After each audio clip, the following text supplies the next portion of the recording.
can already see that the answer on my left will be yes. And I think what will be interesting is to hear not only why we need one, but also what are the conditions that need to be in place that a sovereign insolvency regime becomes credible and becomes not suicidal. So I think this is sort of the big question we will hear from Lars Feld, who is a member of the German Council of Economic Experts and a professor of economics, and Jochen Andritzky, who is the Secretary General of the same German Economic Council of Economic Advisors. I'm also pleased, and I don't think Zsolt needs an introduction, but Zsolt Davash is a senior fellow here at Bruegel, and he will comment on the presentation of today. And then we will have also an open discussion so that all of you have a chance to react and to say why you agree or disagree with what we hear here today. So without much further ado, Lars, thank you so much for coming, and I look forward to your presentation. Yeah, thank you very much, Guntram, for inviting us and giving us the opportunity to present our, well, what's that? Okay. To present our latest thoughts on the architecture of the Eurozone and how it could be developed further. Jochen and I have decided to split up our presentation. So when it's coming to the suicidal stuff, Jochen is the one who should make this presentation as ninja economist, so to speak. And I will outline the first part to provide you the arguments why we think this is necessary, why we need something like that. I hope this is somewhat capturing what we thought about that, Jochen. Okay, so when you think about I hope this is working. When you think about, does it look like that? Yeah.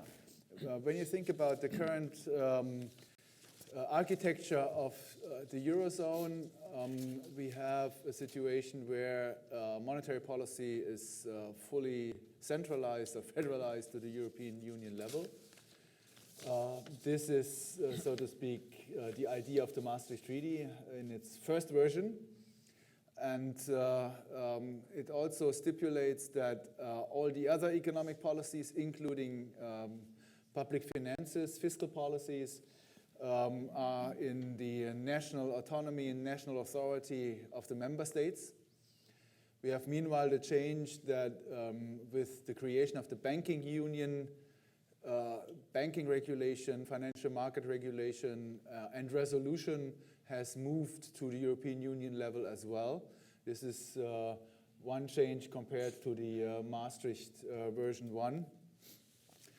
And one of the questions we have discussed for several years since the euro crisis, but it has also been discussed before when the euro was created in the first place, whether a European authority in fiscal policies and to some extent in economic policies would be necessary as well, a necessary complement, so to speak, of monetary policy at the EU level.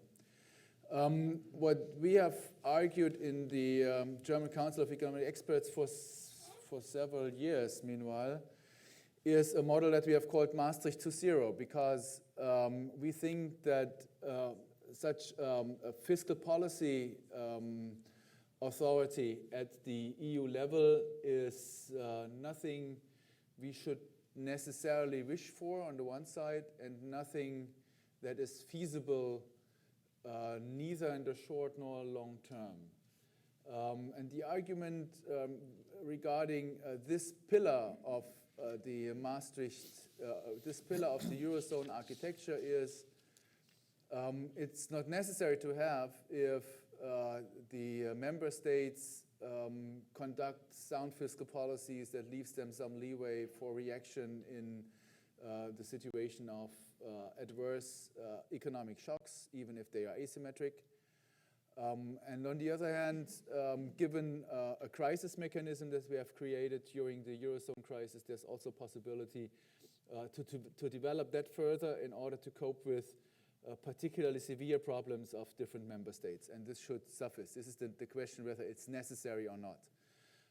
Is it feasible in the long or short term? Well, currently nobody at in the different member states is really seriously thinking of a model where fiscal policy authority is moving to the EU level with the necessary complement of also giving out sovereignty, in the sense that at the EU level, say, an EU finance minister not only decides on a fiscal capacity and its allocation, but also decides that in certain circumstances he or she wants to interfere into national spending and tax policies. At least from our point of view, this is a necessary ingredient of a fiscal policy authority at the EU level.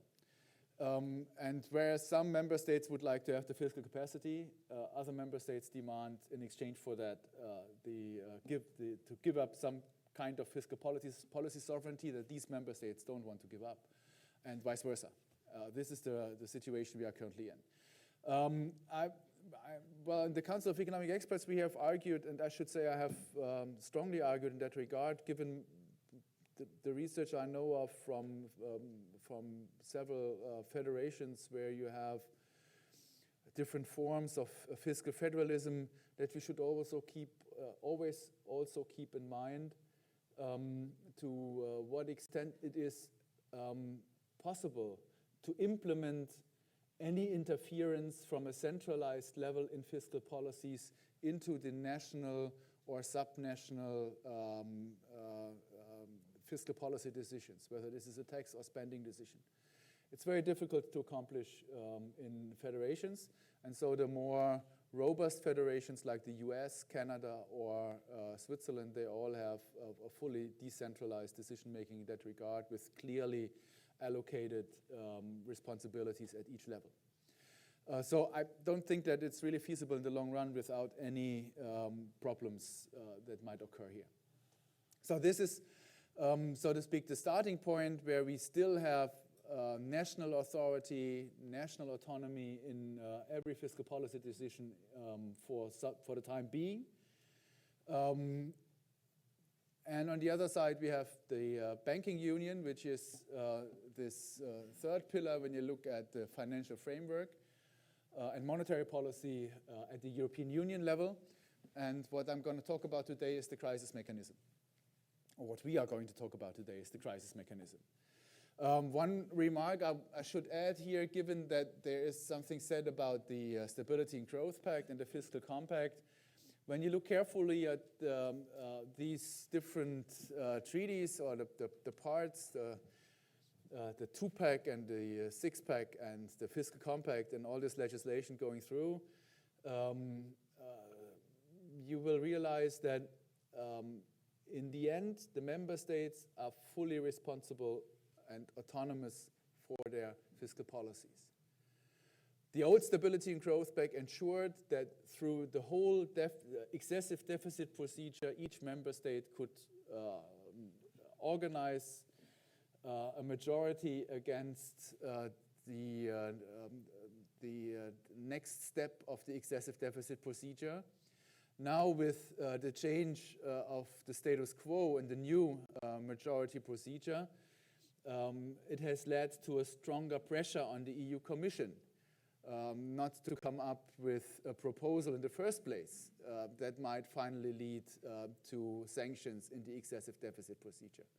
So this is nothing else than the logical result of the change in the Stability and Growth Pact. And to that end, we can say even in the reformed Stability and Growth Pact, there is no change in the sense that national authorities keep their authority and their autonomy in fiscal policies. And this also holds with respect to the Fiscal Compact when you think about national debt breaks or something like that, or fiscal rules that are designed at the national level. So what the crisis mechanism, in our view, should do in such an environment is to strengthen the no bailout clause in the treaties. And when you think about the ESM currently, it is mainly a liquidity mechanism. It has started as well And the first decisions, when you think about the famous Deauville moment, to come up with an insolvency procedure for sovereigns, which finally failed in the sense that the provisions were withdrawn. What remained in the ESM are only the collective action clauses in the sense that they are designed there or remained in the treaties. That's what you have.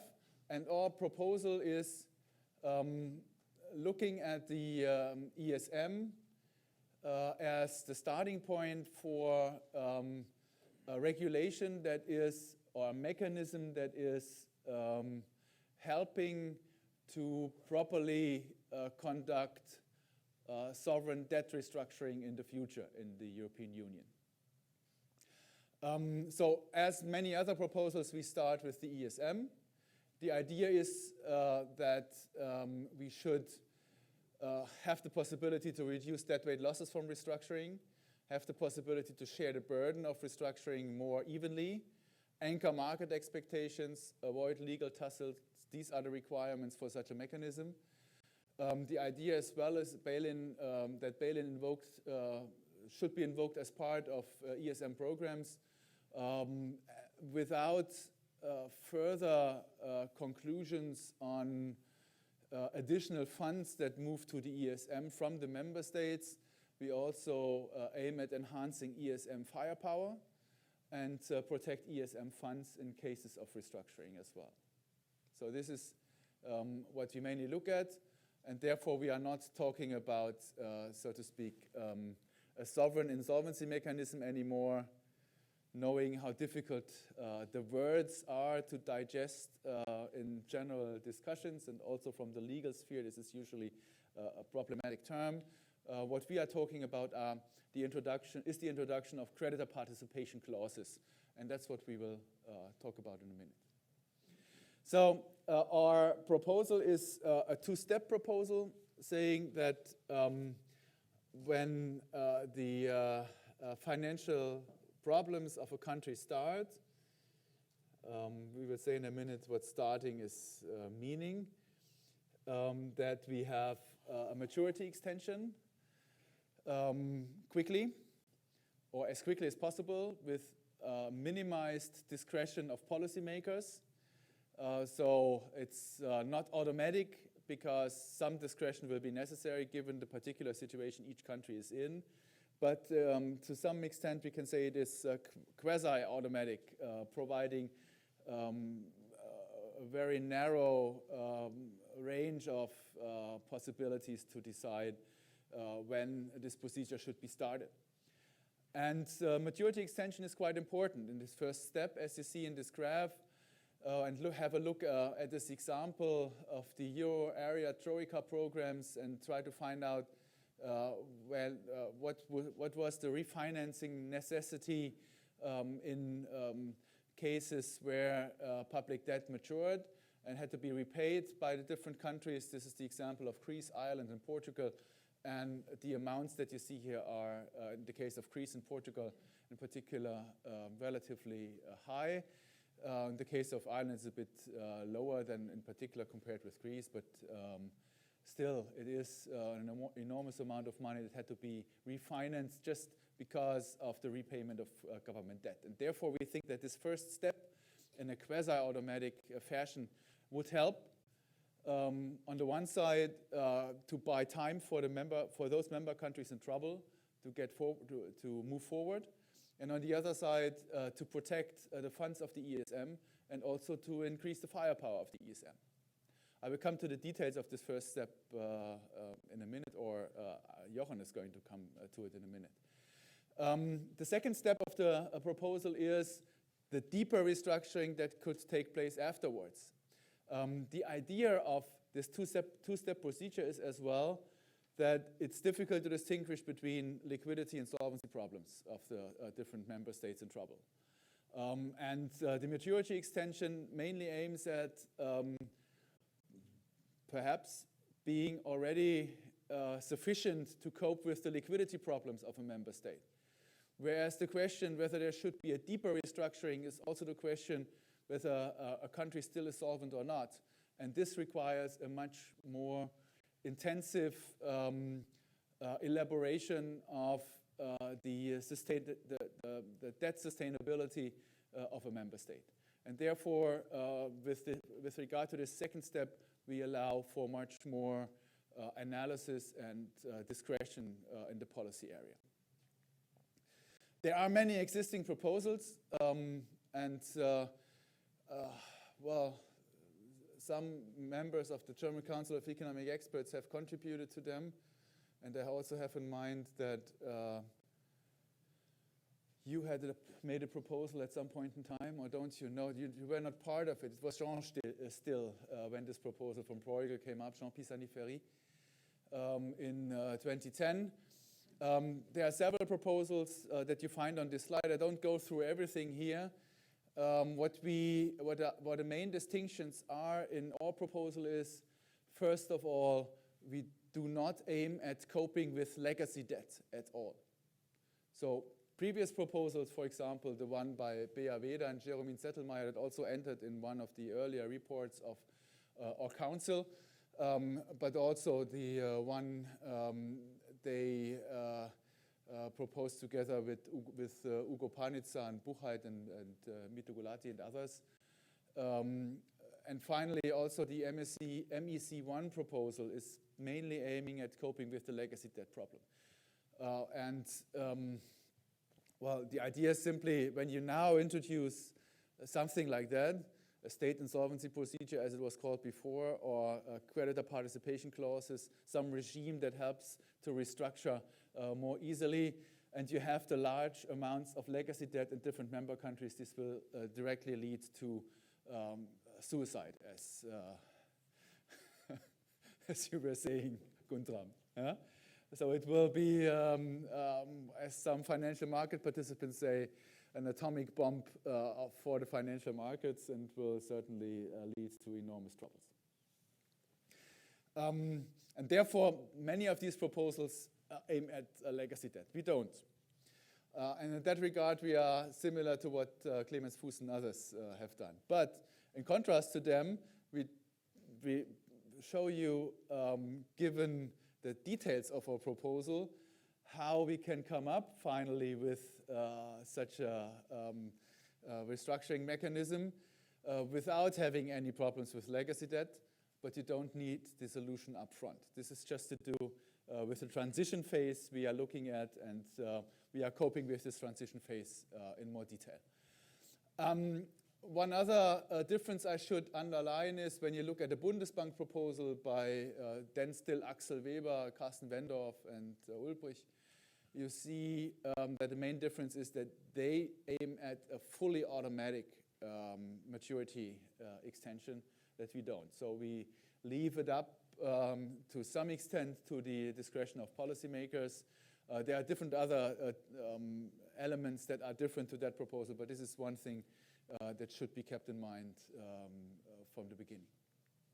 Okay, this is the timeline that we think about this mechanism. My last slide I'm going to talk about. We have the ESM as starting point. So a member state is applying for an ESM program with the strict conditionality, which should prevent or should reduce the incentive of a member state to get into government debt restructuring too easily. There might be incentives in that regard. On the other side, the whole procedure should be as little politicized as possible in order to reduce incentives for gambling for resurrection and similar things. The first stage debt operation, the maturity extension, starts either when you look at eligible debt in the range between 60 and 90% of GDP.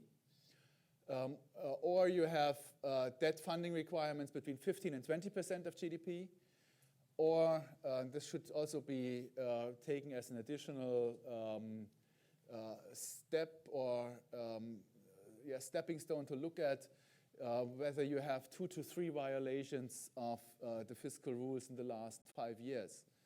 This is the first step, so there is some discretion because there are ranges, 60 to 90%, or 15 to 20%, or 2 to 3 violations. But still the ranges are relatively narrow. Think about Spain, for example, being below 60% debt to GDP ratio when the crisis started, and how quickly it increased its debt to GDP ratio with yearly deficits to GDP ratios above 10%. So this is something that is still narrowing the political discretion of policymakers to some extent. And then, well, after a while, the second stage, debt operation could start if necessary. If there is a solvency problem, it should be based on a debt sustainability analysis and should be finished, should be completed before the program ends. And then you have the deeper debt restructuring that you might require in the end. So, Jochen, it's your turn. I've taken a bit more time, I guess. That's fine. It's okay. All right. Ladies and gentlemen, welcome and thank you for having us from my side also. I now go into the nuts and bolts of our proposal. So this is where the suicidal part starts. So the first thing we wanted to say here is, in terms of the implementation, the ESM has already in its treaty spelled out the possibility of a debt restructuring. So in that sense, what we present here is basically just making something concrete and make something workable that has been legislated already. So in two regards, the genie is already out of the bottle. Debt restructuring is already a possibility under the current ESM treaty. And the second thing is that the ESM is designed to work hand in hand with the IMF. So not much discussed, but the IMF has also reformed its lending framework last year. And it also, for cases where debt sustainability, where debt is not sustainable but not with a high probability, there is the possibility that also the IMF demands a debt restructuring. The difference to our proposal is simply this two-stage way to go about this. So we basically propose first a maturity extension or reprofiling, and then followed optionally by a deeper restructuring. And that we find makes most sense because at the start of a crisis, it's very difficult to evaluate, to calibrate how much of whether debt will be sustainable even after the shock has tempered out and recovery is underway, and how much debt relief is needed, if any. So I think the standstill in the beginning is very, very important to have, like, right away, keep creditors in the game, spread the burden more widely among more creditors, and therefore also maybe allow the adjustment to be spread over a higher range of stakeholders. So as Lars said, the ESM has limited firepower. In particular, with so much money spent on debt redemptions in crisis, with limited firepower, it necessarily needs to demand more or quicker fiscal consolidation than otherwise. So we believe that having the principle already established, it's now mostly the issue of making it workable.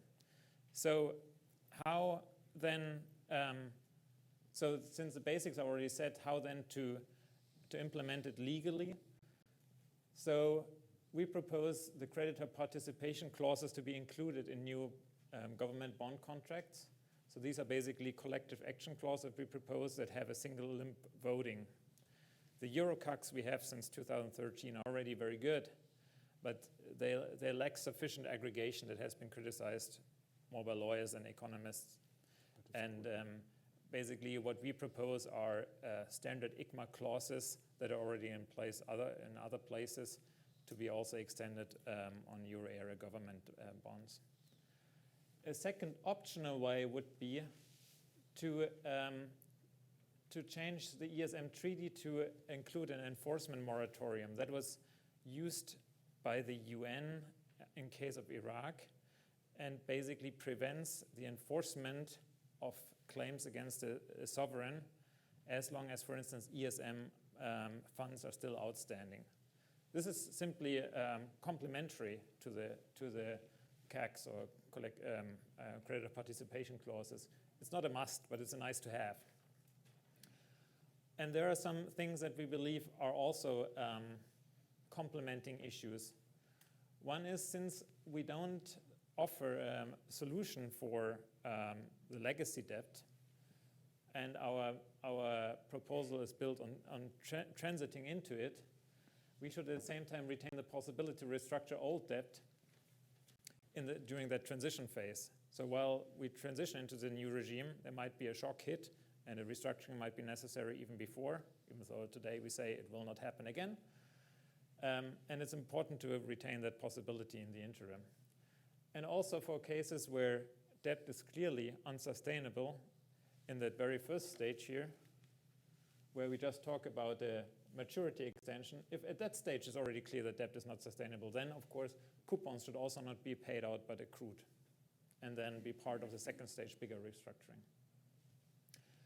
It all works only if also banks recognize that sovereign bonds have risks. I mean, market discipline means exactly that, and therefore the entire proposal would, from a regulatory point of view, only be consistent if also the privileges in banking regulation for sovereign exposures are being phased out as the Council has proposed before.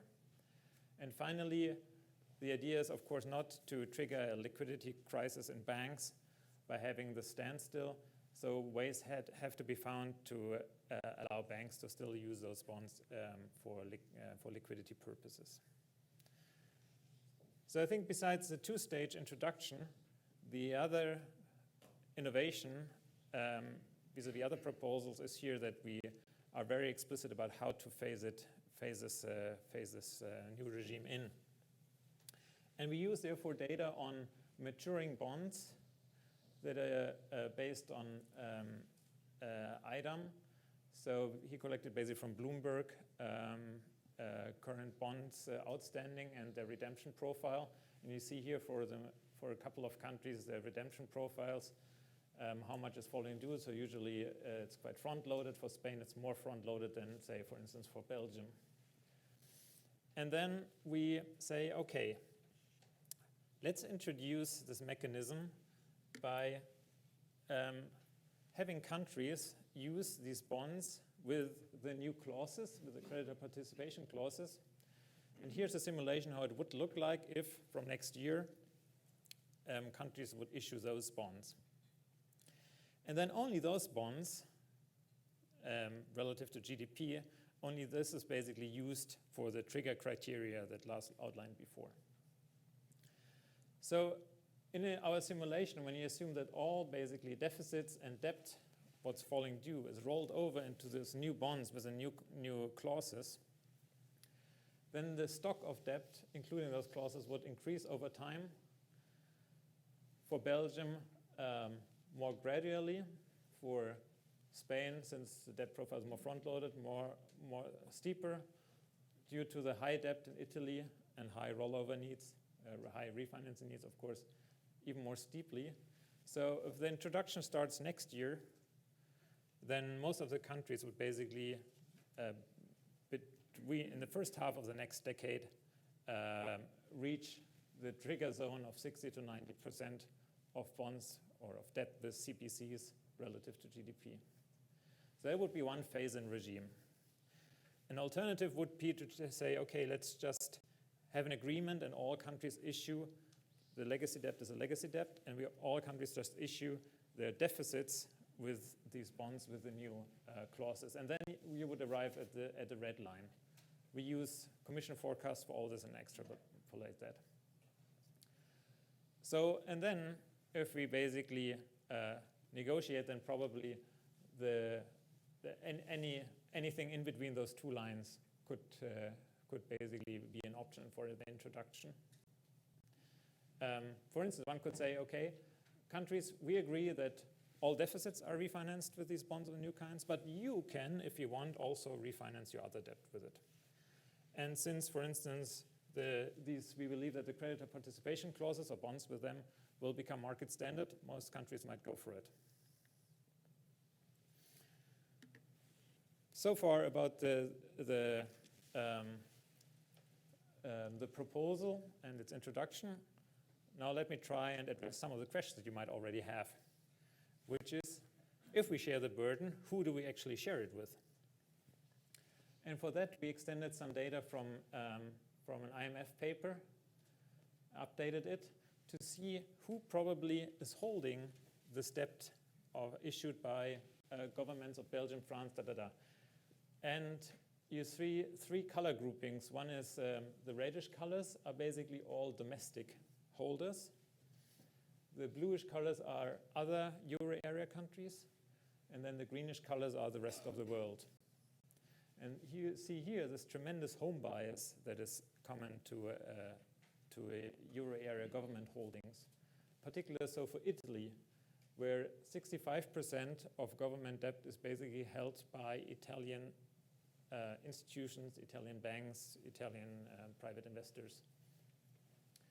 And then other intra-euro area holdings are also quite high for many countries. Only for those countries where there's, for instance, Germany and France presumably have lots of reserve holdings, so basically foreign central banks holding bunds and trésors for their reserve management purposes. Only there you have lots of non-euro area foreigners holding debt. So the story here for the euro area is very different from restructuring in emerging markets, where it was mostly like dollar debt being restructured, and hence creditor participation means have the international investors who we don't know participate. So it's a little bit different here. However, one has to keep in mind what's the counterfactual. And for Italy, it's clearly, it's a very large country. And the same applies to other sovereigns here. So we might be in a situation where it's actually, no matter what, it is very hard to not have creditors participate in any crisis resolution. Plus, I mean, you still, I mean, in all cases, those participating are those actually holding assets. So it tells you something about the wealth of who you're hitting here. The other issue is reduce uncertainty. So already now we have a situation where it's not totally excluded that a new debt restructuring will occur. So we believe that by having it a spelled out mechanism, that's better than the current system, where uncertainty is high as to what will happen when a crisis hits, and that's exactly that chart. So this shows the spread developments of euro area bonds during the recent crisis. You can see that in many countries spreads came high and bond prices came quite low. So even under the current regime, you already had a lot of uncertainty and a lot of valuation adjustment, at least in those for those investors who have to mark to market. So one thing we wanted to look at is, since debt restructuring always also helps to resolve a debt problem, being it a pure solvency problem in the most extreme case, you might have a situation where debt is sustainable and you're in an equilibrium. Or you might have a situation in which debt is not sure it's sustainable, and then you have a bad equilibrium with high spreads and instability. What the debt restructuring should achieve is going from that bad equilibrium to a good equilibrium by reducing the debt. So those countries who restructured and were able to reduce debt that way and help, therefore, the recovery, then that should also be good for bondholders.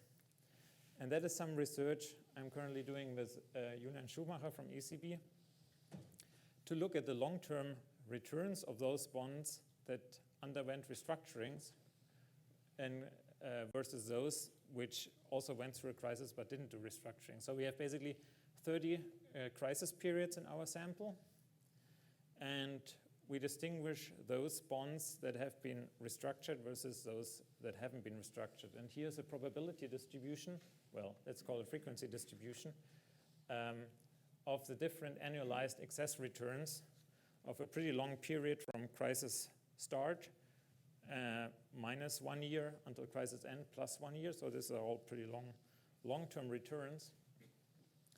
And then you can see how it evens out. So the light blue here are the returns in cases where a country went through a crisis, but there was no restructuring taking place. And then the orange is where there was a maturity extension, and then dark blue is where there was also a haircut. So maturity extension was a typical Uruguay case, 2003. Haircut would be the typical Argentina situation. And then particular for those maturity extensions, in the long run, this has not really hurt bond investors a lot. And you can see in this chart where it's plotted against the loss in net present value, as by Trebesch and Coates, it also shows that the loss in net present value that are achieved in these restructurings usually are compensated by higher market returns, so that you don't see it.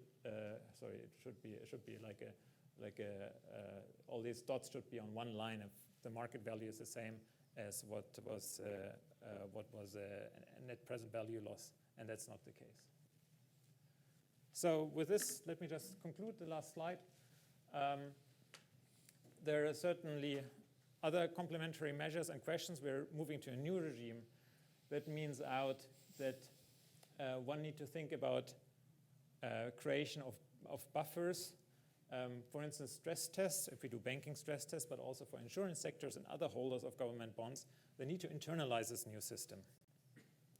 So therefore, we need to do those stress tests. The regulation or the supervisors have to adjust to this new regime and promote also the creation of buffers in that areas.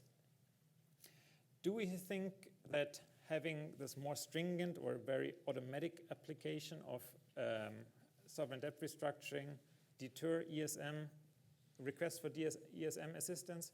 Actually, no, we don't think so, because as Lars showed before, we're going to save a lot of funds, and those funds the ESM has available could then be used for more gradual, for longer programs, for programs that have more gradual adjustment. Of course, on the downside, ESM also needs to take into account spillovers. For instance, if banks hold a lot of sovereign debt, they are restructured, probably support for the banking system will be necessary. Finally, what about fiscal discretion? Well, Lars has already said this is not a Trojan horse. If countries retain enough fiscal buffer, they can always use that fiscal buffer to do a counter-cyclical fiscal policy. If that buffer is not there, then whether or not the regime is in place, options for counter-cyclical fiscal policy is restrained. The proposal per se doesn't say anything about that in our view. With that, let me close. Thank you very much.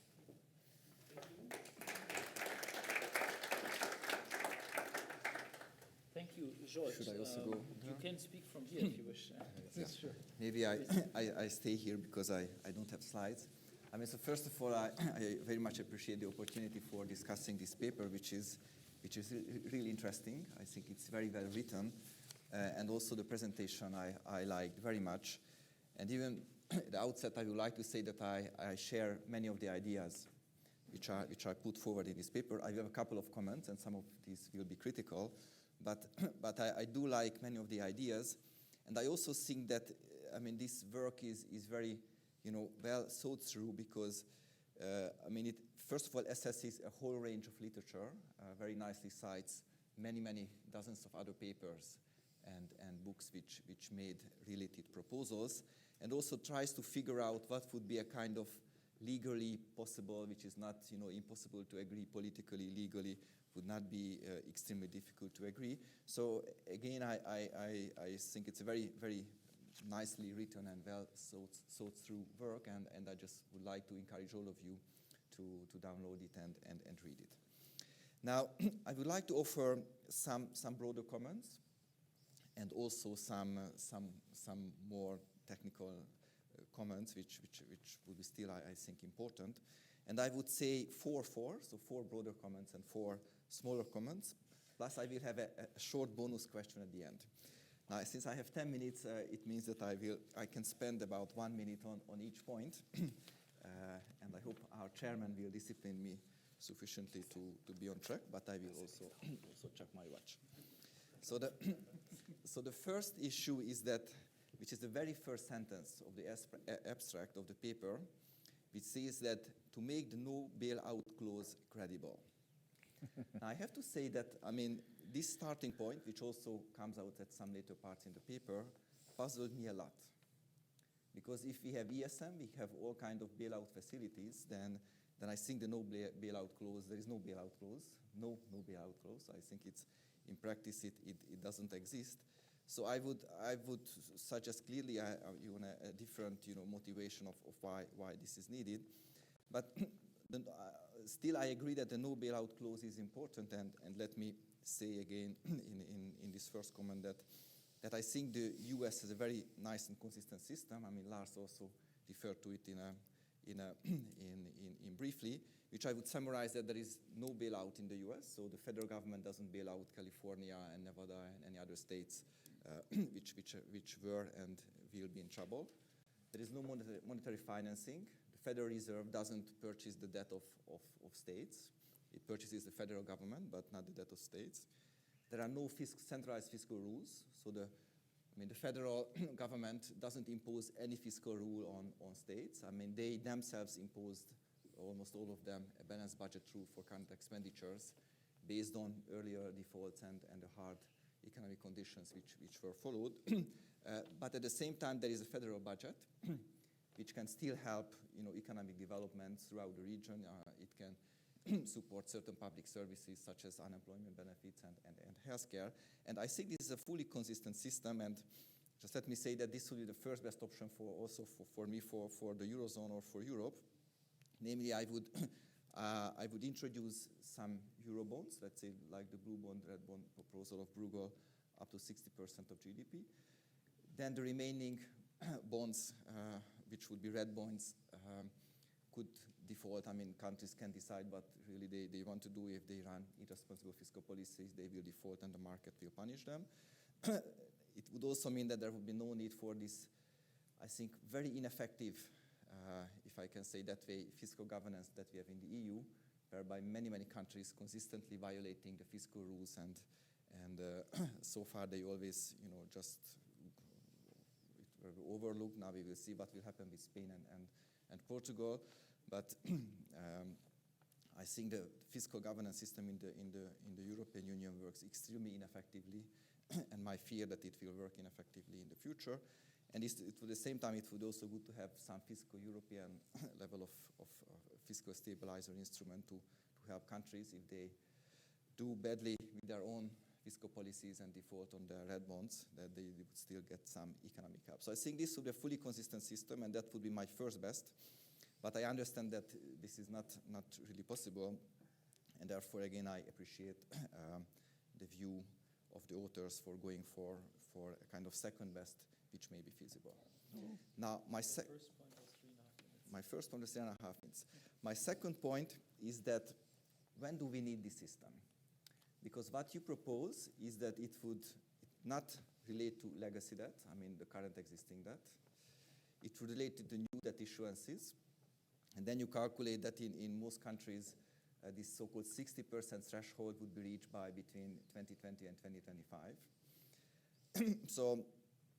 So my question, so do we need it in the long term, beyond 2025, 2030, when, if everything goes well, fiscal rules are followed by miracle, then by then the public debts in all European Union countries will be low. As you argue, fiscal discipline has great benefits, and fiscal buffers will allow the countries to run counter-cyclical policies. But my thinking is that yes, I mean, in the long term, I mean, perhaps it would be helpful, but I think the key question now is not what will happen after 2030, but what will happen to Portugal and what will happen to Italy. Basically, these are the two big questions at the moment. And I think your proposal doesn't offer a solution to these countries. So in 3 years from now, it will turn out that economic growth will not pick up in Italy. Then I would see a prospect. The ECB will stop quantitative easing probably by then. Then I would see the specter of an attack against Italian public debt, and then your proposal will not offer a solution for that. The third broad point is that whether, because you propose these creditor participation clauses, so whether this is the right approach or a more statutory approach would be preferred. Now, you also very nicely cited Bruegel's previous contribution to this issue, which was a statutory approach. And as I read the paragraph, you said that it's nice, but the problem is it requires a treaty change, which is difficult, and it's difficult to agree politically. But I don't think that I mean, certainly on how to reach that, whether it's possible to find a good legal way to enact. I mean, that's an issue, but I think the more substantial issue, which one is preferred, because your proposal still very much depends on what investors really want to do, whether they activate the clauses, whether they vote in qualified majority for activating all that has to be activated. And again, I'm not sure that it will always give the right answer. And the fourth broad point, I'm speeding up, is what about big countries? Again, I have to come back to Italy, because Italy is a very big country, and honestly, I can't imagine the German Bundestag agreeing to an ESM program to Italy, and all of your proposal is conditional on an ESM program. So again, the big question, what will happen to big countries? I mean, I don't want to name France, but certainly would like to name Italy, for which I see a major risk. Again, if 5 years from now it will turn out that there will be major concerns by the market about Italy, I'm afraid that your proposal will not offer a solution for that. And let me come to the four smaller points. Again, I very much like this dichotomy that there is first initial stage ESM program maturity extension, and then at a later stage a decision will be made whether a deeper debt restructuring is needed. I think it's pretty perfect. I like it very much. But the first one is maybe more a question, because you said also during the presentation that it will be somehow quasi-automatic, and you also said during the presentation that it would leave policymakers a choice. But in the text on page 11, you say that I mean, the triggering the first stage, that in practice this means that a qualified majority of creditors consent to extend eligible debt maturities for the duration of the ESM program. So it still seems to me that there will be a kind of creditor's decision. So I don't really see how it will be quasi-automatic and what freedom it provides policymakers.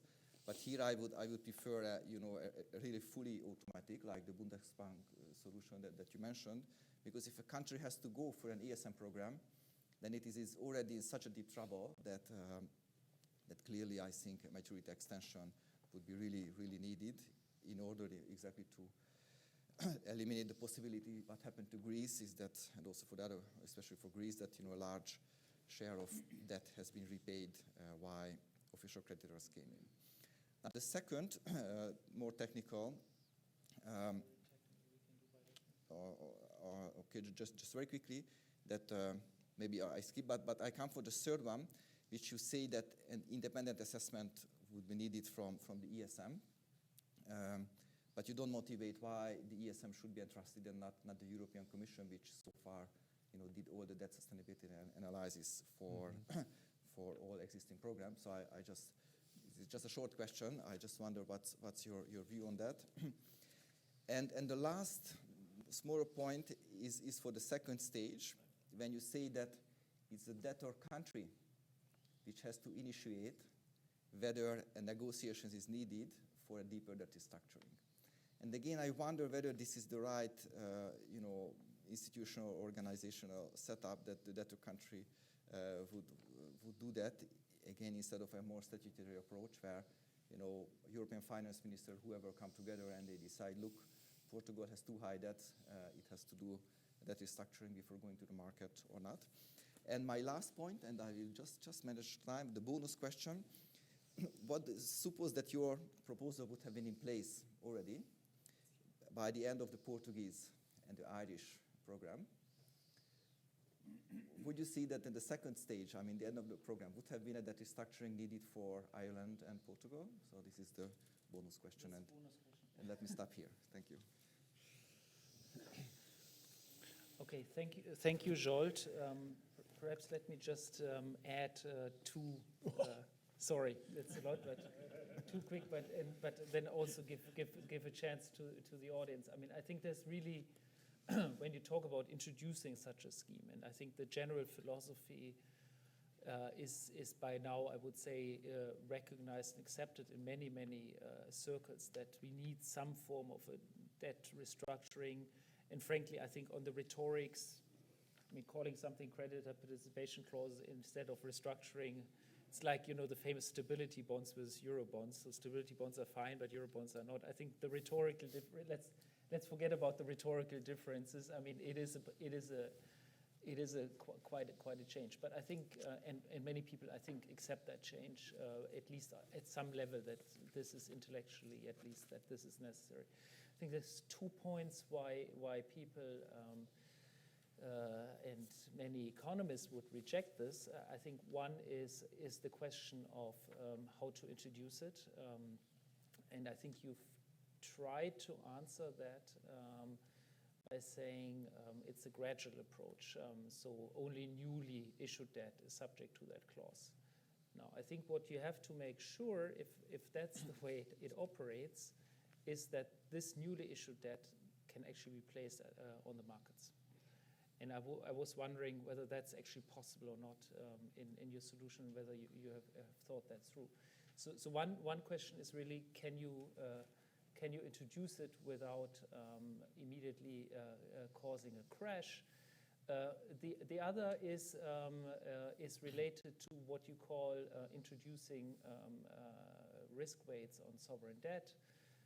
And there, I think the question is, how is the financial system affected by this? And I see really two big discussions around this. One discussion is more specifically around banks will immediately become fragile and will immediately shed all of this because they fear that this debt will not be able to roll over this debt. The governments will not be able to roll over this debt. So by definition, this debt is already now risky, and you essentially incur a loss immediately. The other question is related to this. Is this this issue of now it escapes me of exactly so of the safe asset. I mean, do we need a sovereign safe asset? Because in a sense, what your proposal entails is that there is no safe asset anymore, except for those bonds that are AAA rated. Now, the proposal of the group of international economists, among which you were a member, so the CPR thing, they talk about these SBs as a solution. So I'm wondering whether you want to comment on that, and you've been part of that proposal. So is that the way forward, or is it enough to introduce and complete the banking union to have the stability of the banking system, including, by the way, a European deposit insurance, which I frankly think is the minimum. I mean, if one wants to have a credible restructuring mechanism, you have to have a European deposit insurance, because otherwise the system is just not stable enough to impose that. Mm-hmm. Okay, but these are just two comments, two broader comments on the issue, but I'm sure there's also lots of comments in the audience. We have half an hour, so can you still take some more notes, or do we want first to react? Perhaps you first want to react. Perhaps it's better to react first, please, yes. in one part, and then this will fuel further questions. I don't go through every point. Let me summarize them to some extent. So first of all, market-based versus a statutory approach.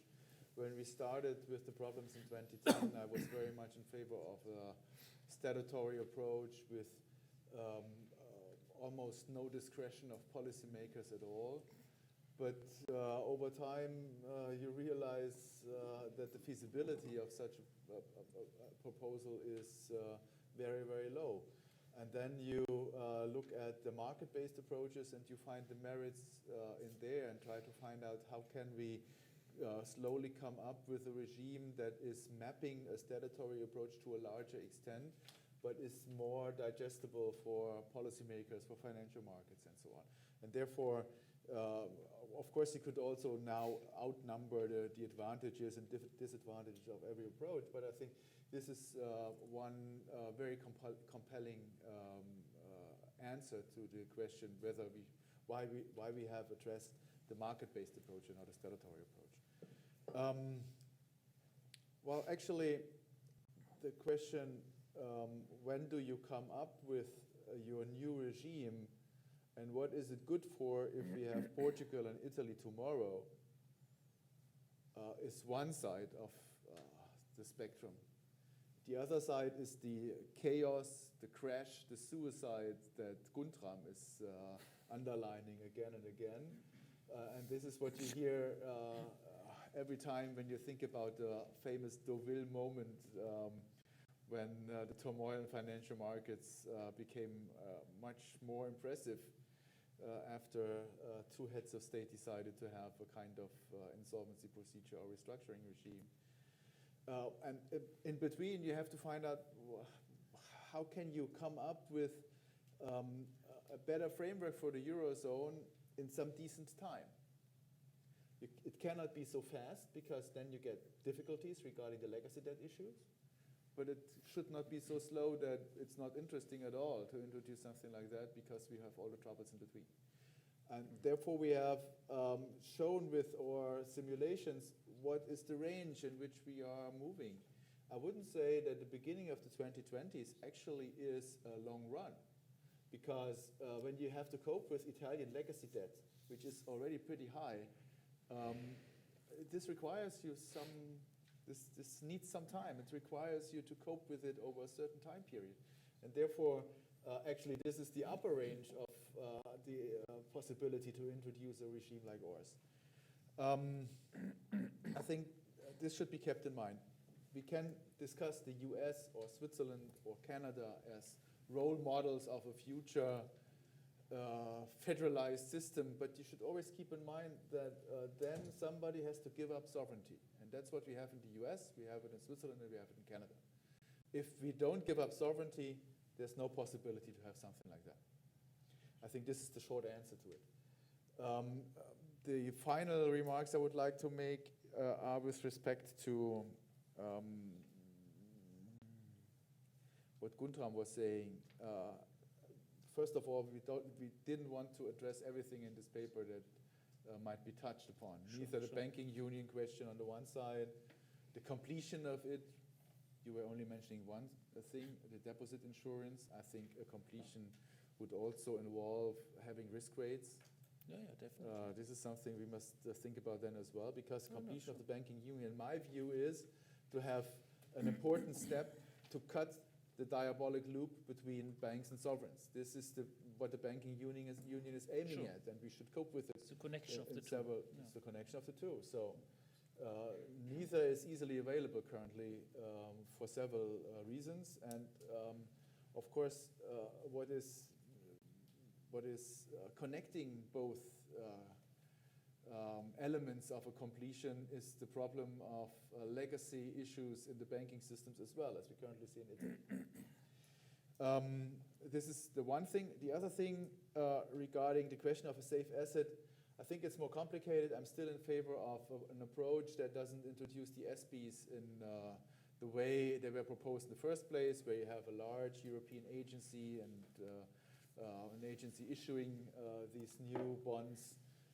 The proposal that we have in the MEC1 and MEC2 reports, and the one less detailed than in the other, is a regulatory approach where the SBs are coming up from the markets as a safe asset. And I also think this is intriguing to some extent. I'm still in favor of it, but I'm not sure whether Jochen is in favor of it, and I'm sure that we have much more trouble to get the other members of the GCEE behind it. So this, except Peter Buffing, of course, but all the others will be difficult to be signing this, endorsing this proposal. And perhaps regarding the smaller points, well, why the ESM and not the Commission? This is something I should say, because so many people from the Commission are in front of us. Well. So you commit suicide, not me. Good. No, I should do that, not you. A simple answer is we start with an ESM program. And the ESM is always involved regarding our proposal, so the ESM should do that.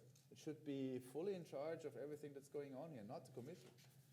Because when you apply with when you apply for a program of the ESM, the ESM has to decide whether the program should be implemented or not, and it will be much more difficult to start with such a program if the Commission is also involved to a large extent. I think this is going to add additional politicizing in this procedure that we want to avoid. And is there money? It's their money, of course. Their money is on the line. Okay. So that's why I just, regarding CAC versus statutory, I think most of the proposals that we've listed before, they are mostly CAC based. So contractual approaches are basically dominating the space of proposals right now. And I think there should be more trust in market processes there as well, because experience with CACs has been quite good. I mean, it's a long tradition in emerging markets where they have now been used. They're standard in so many contracts around the world already. And markets, I mean, and private investors have a clear incentive to agree to a debt restructuring if that's the way that they bring the ESM on board, which would be highly desirable to markets to end the state of crisis and disruption. So I think it's easier than you think to garner a majority for these kind of restructurings. Okay, let me open the floor, and I'm sure there's many commission and non-commission officials, many commission officials and non-officials from other institutions that may want to ask a question or make a remark.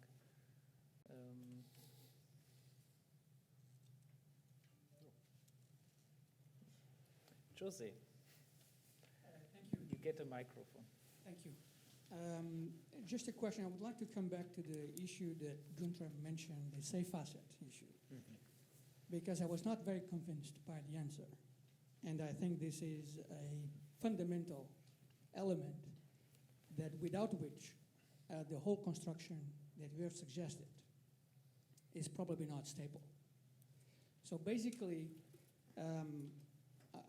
sovereign debt plays a central role in terms of being the reference asset for the whole financial sector. And it's a key element for monetary policy, liquidity operations, everything that has to do with the financial sector. Now, if you change the status, the risk-free status of sovereign debt, which might be justified, there has to be an alternative as a safe asset for the financial sector. And this is a key issue. One cannot, these are the two sides of the same coin. So I would like to have a little bit more detail on how, in practice, you would see a safe asset replacing the role that the sovereign debt plays now in the financial sector. Because otherwise, I think the whole construction is not stable. Is there any other comment, question, remark? Please, Geisert.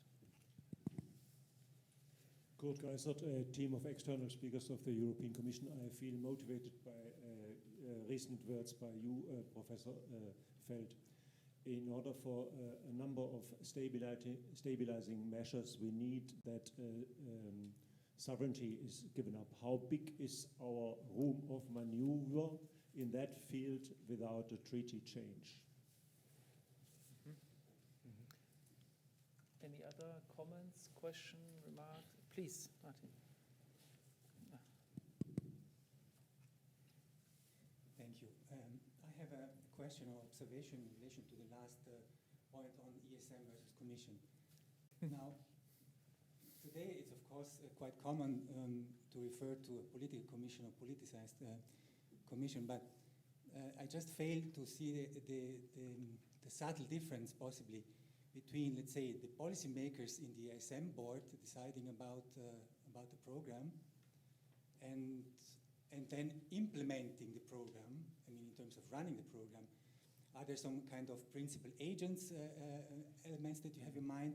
I guess also in the IMF, the Treasury Department is different from those who go to the mission. So, what is the politicized element that in your case seems to tilt you towards the ESM rather than the Commission, because the ESM board is the same. essentially policymaker. So I have that specific question. Okay. So last chance for a question. Otherwise, please. There's one more there. Thank you, Mr. Rush.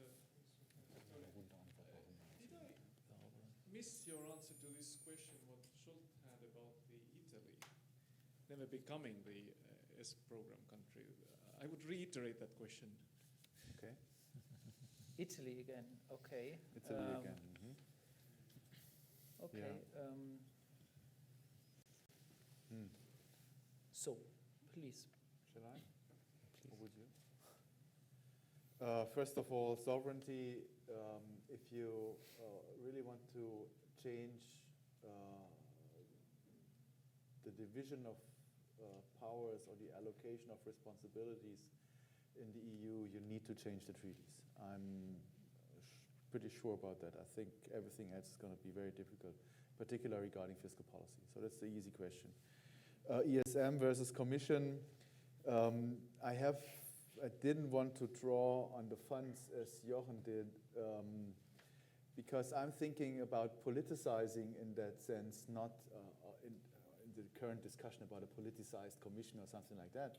But if you have if you look at the current situation that we have, the ESM is a different institution than the Commission. And then, game theoretically, something is changing if you add the Commission to the decision-making process.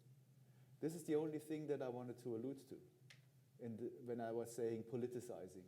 Well, because the finance ministers in the ESM have to give up some of the discretionary power to another institution they maybe don't want to give up to.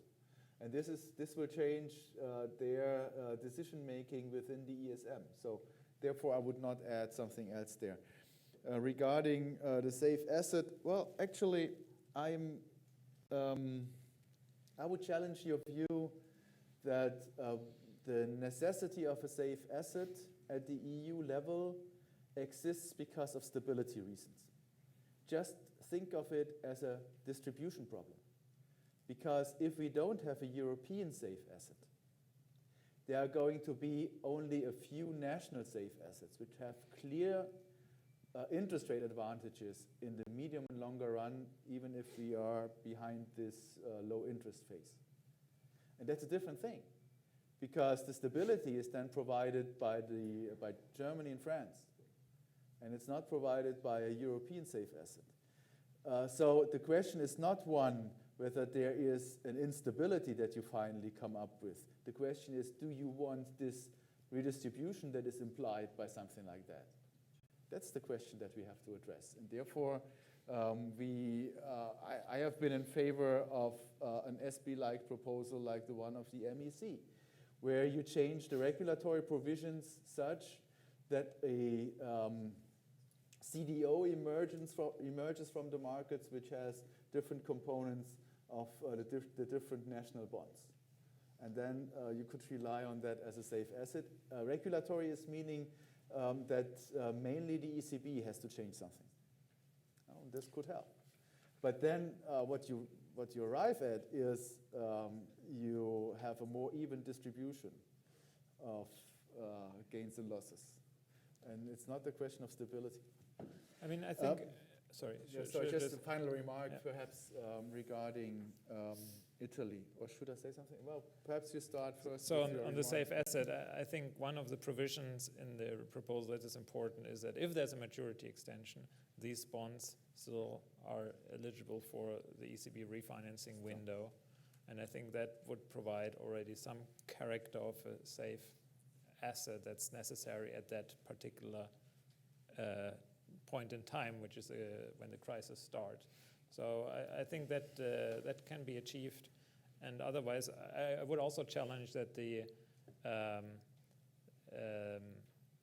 that I think in other countries, the safe asset is, you never have a guarantee that anything is really so safe. So I believe that this manifesting in this proposal what's actually out there, what's already happening, will not change the game in regard to what's a safe asset or whatnot. Well, perhaps finally I make some remarks on Italy. I wanted to avoid that when you were making your question, but if somebody is pushing me towards it. Well, actually, Italy is too big to save. That's what we have underlined in our presentation and what we write down in the paper anyway. But perhaps we should not tremble that much when we see difficulties in Italy. It's still a very rich country. Think about the state assets that still exist. And perhaps we then should not tremble that much. So I see there's a two-hander on Italy, and I can also say something on Italy, but let's get the two-hander. I should have also said that Italy with small letters, not Italy, the Italy, but the generally. Meaning that the point was that if you link this mechanism to the ESM programs, then of course we might actually miss something. We would like to see something also to these systems that were never to become as programs. That is maybe the question. Not so much at Italy or Also outside of a program. Why is your proposal only centered around programs? I think that's the question, right? That was your question also. But okay. Well, actually, your question was not only regarding why centered around programs. You were also saying, what about big countries that are having trouble in our transition phase, and what does this mean for the stability of the whole system? And I thought you meant that.